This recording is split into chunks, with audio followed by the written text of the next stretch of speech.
Look, there's no doubt about it. If you know, you take a few pictures of a high school senior and you messed up somewhere along the way, if you went back to the customer and said, you know, I'm sorry I messed up, is there any way we can do this again? There's a good chance that they say, sure, no problem.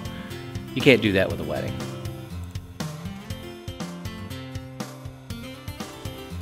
I gotta be honest here, I think the best way for any photographer to learn how to shoot a wedding is to ride the coattails of another seasoned photographer, you know, and live out a wedding through the eyes of another photographer to see what it's like, because it's completely different from any other type of photography shoot that you could possibly imagine. And I think you need to do that about 5 times. Unfortunately, finding another professional photographer that's willing to take you on is a little bit harder than we would like.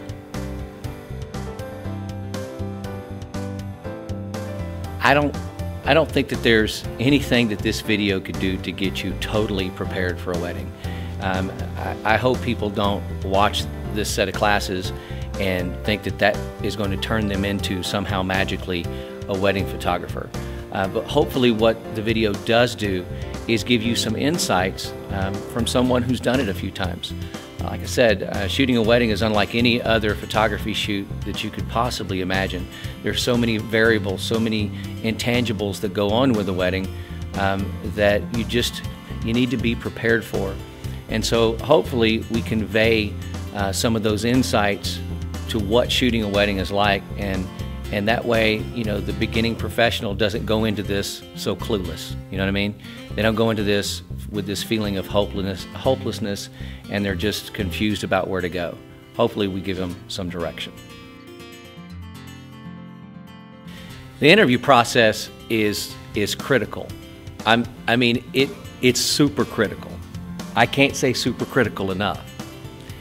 In fact, it may just be the single thing that makes or breaks that wedding. It'll either, you know, make you fail or make you be successful.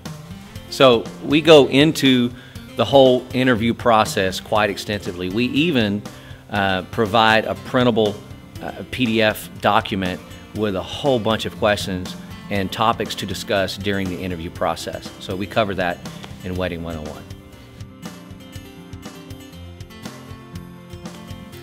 We also go into the pre-ceremony phase, all the requirements that are going to be responsible for you, everything that you're going to encounter. We do the same thing for the ceremony, we do the same thing for the reception, and we divide the wedding up into 3 sections for you and explain to you each process and what you're liable to encounter. We also cover a workflow process, what you'll do on your computer when you get home, and I reveal to you how I handle those files from the time they come out of my camera to the time that I hand them off to the customer, and the process that I follow so that, you know, my life goes just a little bit smoother. We share that with you too.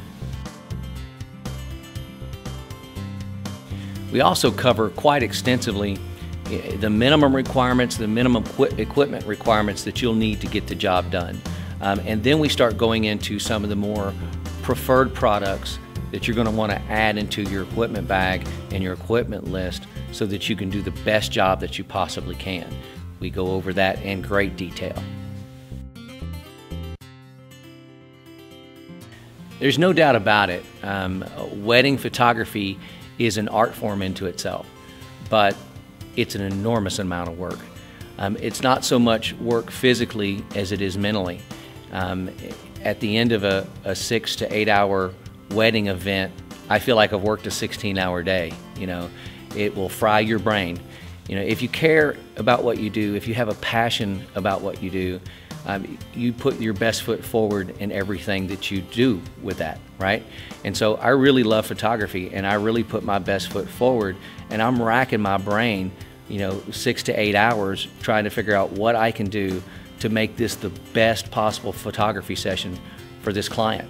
And when I get to the end of that day, my brain is fried, okay? And I kind of know what I'm doing. At least I'd like to think I know what I'm doing by now. I remember back in the very beginning when I was just learning this, and if I could take any of the insight that I have now and give it back to myself, back there at the beginning, it would just be worth so much. So that's the purpose of Wedding 101, to be able to take some of these insights and give them to the beginning photographer so we can set their expectations accordingly and hopefully equip them to be successful.